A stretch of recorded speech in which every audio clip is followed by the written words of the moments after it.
Sa pagkakataon ito, pag-usapan po natin ang issue po ng politika. Nasa kabilang linya po ng ating komunikasyon, ang isa pong kilalang political strategist sa katauhan po ni Ginoong Lito Banayo. Magandang umaga po, Sir Lito. Welcome po muli sa DWIZ, Aliw Channel 23, Drew Nasino po at John Ibanez. Morning, Sir Lito. Good morning, Drew at John, at salamat sa inyong pakikipagpanayam sa akin dito sa DWIC. Salamat din po sa inyo pong pagpapaunlak naman, Sir Lito. Kayo ang talagang hinanap namin kasi Parang nagdilang anghel ka. nagdilang anghel ka eh. Kasi hindi namin masiguro ano bang pumasok dito sa isip ng mga kongresistang ito. Doon nagpaparamdam na before, prior Oo. to this. Oo. At alam naman natin kahapon may sagot din si VP Sara dun sa impeachment complaint. Ito kaya may kaugnayan doon sa tila baga pagtatampo ba ang tawag doon? Masasabi ba? Dissatisfied. Dismayado. Anong Dismayad. binabang- National Unity Party. Anong basa mo rito? Magkakaugnay kaya ito, Sir Lito? Well, alam mo, lahat sa politika magkakaugnay eh. Lang. Kawing-kawing lagi yan, no? Laging may anggulo, no? Wika nga. Unang-una, dapat nating mapagtanto na iba ang leadership style ni dating Speaker Martin Romualdez at ang kasalukuyang Speaker na si Bogie D, no? Si Speaker Martin Romualdez kasi, at nakita naman natin yan, at yun na nga ang dahilan kung bakit nagkaroon ng iskandalo nitong flood control projects, etc. Si Speaker Romualdez, todo pasa ang bigay ng pera sa kanyang mga congressmen. No? Yung bang spread the gravy, wika nga, no? Everybody happy. Yun No, ang mabuhay hinihintay kong siguro word. yung kaaway. Aha. Po. Oo, everybody happy. So, nakita rin natin ang naging resulta niyan, which is sobrang laki ng pera ang nalustay dito sa mga flood control projects at iba pang infrastructure dahil sa pakikipagsabwatan ng mga congressmen, pati mga senador na rin, ang mga pakikipagsabwatan sa DPWH at mga kontratista. Dahil dito sa krisis na ito, natanggal si Speaker Romualdez, di ba? Pumalit si Speaker Bogie D na hindi kilala ko kasi pareho yan eh, no? At si Speaker Bogie D, ibang klase leadership nito, tahimik, no? Hindi siya yung ganon. Lalo na't alam naman niya kung gaano kahirap ang dinaranas ng ating ekonomiya ngayon. So siyempre, hindi pareho nung araw na itong si DBM Secretary Amina Pangandaman, kung ano sabihin ni Speaker Romualdez, go nang go, labas ng pera, yung bago ngayong DBM Secretary na career official, takot yan kumilos. Bago acting pa nga lang yan eh. Hindi pa yan confirm ng Commission on Appointments. At pangalawa, alam niya na gipit ang pondo ng bayan. Okay. No? Wala talaga tayong pera, no? So ano ilalabas mo, no? So yan na yun. Ito syempre yung iba naman nahirati doon sa dating gawi. Sanay At ba hindi rin naman masasama natin sila- ituturing, Sir Lito? Nasanay? Well, nasanay at hindi rin naman natin sabihin natin, we look at it also from their point of view, ano? Siyempre may mga pinangako yung proyekto sa kanilang mga constituents sa kanilang distrito. Alright. Lalagyan natin ng karsada ito, lalagyan natin ng ganito ito. Walang dumarating na pera. No? Walang lumalabas na pera mula sa kaba ng bayan, no? So yan ang nagiging isang problema na nakikita ko, no? Oo. Right? So, yung masasabi nating nasanay before, di ba dapat expected na yun dahil nagbago nga ang liderato at sa kasalukuyang sitwasyon ng bansa natin, Sir Lito? So, tama ba yung timing na gawin ng NUP itong ganitong hakbang o talagang maididikit natin sa politika? Well, madidikit po talaga sa politika, no? Hindi rin naman natin matanggal yung posibilidad na sa susunod na opening na session. Kasi patapos na itong session na ito, no? Hindi yata nila bukas eh. Hanggang bukas. Tapos sa Mayo na ang balik, ano? At pagkatapos noon, sandali lang yung Mayo, pagkatapos noon yung sine die na, yung tapos na ang year annual session, mag-uumpisa susunod na sa SONA na. Na. Maaring diyan sa mga panahon na yan, merong mga nag-iisip na na leadership change, no? O Mhm. i-shake up ang leadership sa Mhm. sa House of Representatives. Hindi natin matatanggal 'yon. Hindi rin natin maitatatuan na lahat naman ng congressman siguro may ambisyon na sarili, no? May gustong ganitong committee, ganitong Mhm. committee. Talagang ganyan ang politika natin, no? Mhm. Mhm. Right? So, in-expect nyo ba, Sir Lito, na ganito ang mangyayari or gagawin ng NUP to or ng ilang pang partido for that matter sa mga susunod na Well, araw? Nakatali itong sa NUP, nakatali rin ito doon sa impeachment complaint. Pinakinggan ko si Deputy Speaker, Senior Deputy Speaker Ronnie Puno, Mhm. at matagal ko nang kilala si Ronnie Puno. In fact, nagkasama kami sa kabinete ni Pangulong Erap Estrada noon, no? Unang-una, magaling si Ronnie Puno. You have to give it to him, no? Alam niya lagi kung paano magmaniobra. Mahusay siya, sabihin na natin, no? Alam niya, enough experience, no? Panahon pa ni Presidente Marcos na una, nasa Washington yan bilang siyang kanang kamay dati ni dating Ambassador Kokoy Mhm. Romualdez, Romualdez. tatay ni Martin Romualdez, no? Mhm. So sana yan, ang dami-dami ng mga dinaanan niya sa politika, no? So nakikita niya rin yung mga numero ng basahin ninyo yung Pulse Asia ngayon, no? Mhm. Nakikita niya rin yung numero na miski na anong ibato nila kay Inday Sara bilang pangalawang pangulo, lahat ang binato nila doon, bakit mas mataas pa rin ang kanyang trust rating Mhm. kaysa sa kay Pangulong Marcos? Aha. 55 versus 36, if I'm not mistaken. My numbers are right, no? Meron kang 20% na spread.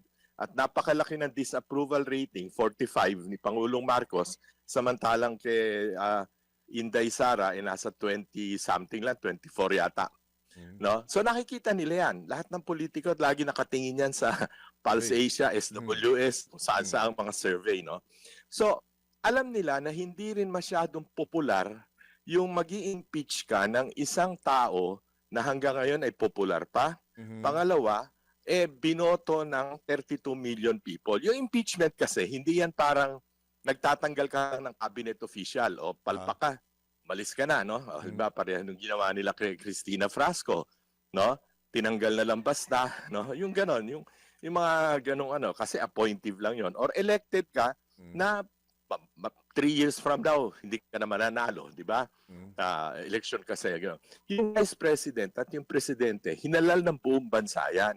Tama. So hindi ganun kadali, parang hindi ka nagpapalit ng damit, no? Dapat yung batayan mo para i-impeach ang isang tao talagang solido. Talagang dapat karapat-dapat natanggal sa pwesto kasi kung hindi mo tatanggalin sa pwesto, malaking kasabaan ang magagawa sa ating pamahalaan. Ang vice president naman walang kwentang posisyon eh. Sa totoo lang. Di ba? Spare tire ang tawag, di Spare po ba? tire, oo. Spare tire lang yan no? Aha. Nagkakaroon lang yan ng balor pag binigyan ng cabinet Position. ng cabinet position. Cabinet niya, naghihintay lang yan na mamatay ang presidente o matanggal ang presidente. Oo. Anyway, So wag nating hanapan ng kung ano-anong ano raw kaparehon to si Auntie Claire, ito si Claire Castro. At bakit daw wala raw ginagawa ang Vice President? Yun ang nakalagay sa saligang batas natin. Naghihintay lang yan. Hindi huwag mong asahan yan na maraming project. Kasi wala namang pera to begin with. 900 million. 900 million ang samantalang yung mga congressmen, billion-billion bawat congressman ang project, di ba? Carlito, bago, with your indulgence, bago lang lumayo ng konti, ang tanong ko lang po, nakikita mo po ba na sa pagbabalik or sa mga susunod na araw, ang sinasabi mong pagpapalit ng liderato, nandun ang pangalan ng Ronnie Puno? Well, hindi naman natin matatanggal kay Ronnie Puno na mag-ambisyong maging dati na naman siya dati na naman siya nagsabi na pwede available siya. No, kung sakasakali noon, no. At ako, yun na nakikita ko na malamang hindi sa session na ito, malamang pagkatapos ng annual session na ito, pagkatapos ng Sinedie, baka sa next Bago magsona. bago mag-SONA, no? Sa umaga ng SONA, maaring magkaroon ng palitan. In the same way na ito siguro sabihin na natin prediction. Sa Senado ganyan din ang mangyayari. Magkakaroon din ng leadership fight sa Senate presidency Power struggle. pagpasok ng SONA. Power struggle pagpasok ng SONA. Oo. Ah. So, sa hirap po ng buhay ngayon, sa dinami-dami ng kinakaharap nating problema na hindi rin natin kontrolado, Sir Lito, makakakita ba pa tayo ng panibagong agawan ng liderato sa dalawang kapulungan ng Kongreso? May tug of war May ba ganun kayong ba? nakikita? Dapat pa bang bigyan ng ikangay atensyon yan sa pagkakataong ito, Sir Lito? Well, tama kayo no na dapat talaga ang pinagtutuunan natin ng pansin ay yung hirap na daranasin natin dahil sa nangyayaring sigalot sa Middle East. Pero tanggapin din natin yung realidad na wala tayong magagawa halos. Hostage tayo ang lahat ng langis natin galing sa Middle East o kaya yung mga independent, yung mga maliliit, bumibili yan ng refined products from China and South Korea. Ngayon na nagkakagulo-gulo tayo sa langis, no? Ang buong mundo, hindi lang naman tayo. Sa palagay niyo ba bebentahan tayo ng langis ng China? Inaaway natin araw-araw, no? Papuntahin mo si Tariela sa China at siya mag-negotiate para bigyan tayo ng langis, no? I mean, yun ang mga realidad Hindi ko sinasabing mali o tama. Sinasabi ko lamang, yun ang mga political realities. Ngayon, wala naman talaga ano ba magagawa ng Pangulo ngayon? No? Babawasan excise tax. Okay, binigyan na siya. Bibigyan na siguro by tomorrow. Pasado na sa Senado. Inadapt nila yung mismong ng House, yung panukalang batas ng House na bigyan ng ang presidente ng power or authority to do as he thinks is right excise tax, bawasan o tanggalin. No?